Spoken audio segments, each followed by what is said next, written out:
ขีดรูปแบตเตอรี่ตรงนี้นะครับคือแบตเตอรี่มันอ่อนนะครับเพราะว่าเราใช้ไฟ LED 2 หลอดนะครับพอแบตอ่อนนะครับเครื่องมันก็จะเตือนแบบนี้นะครับ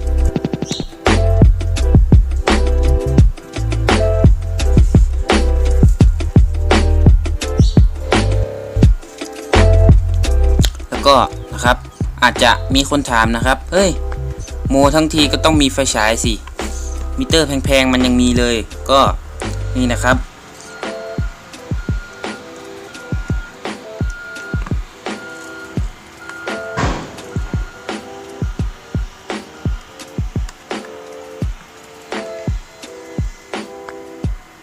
ไฟฉายนะครับ LED 2 หลอดนะครับแค่นี้ก็สว่างแล้วครับตัดขาให้มันสั้นลงนะครับพอเราปิดนะครับมันก็จะปิดพอเปิดก็เปิดนะครับ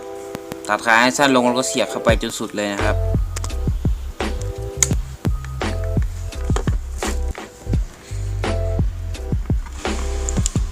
และเพื่อนๆจะเลือกอะไรระหว่างมิเตอร์ถูกเอามาโมกับมิเตอร์แพงที่ไม่ต้องทำอะไรเพื่อนๆจะเลือกอันไหนก็คอมเมนต์บอกมาได้นะครับ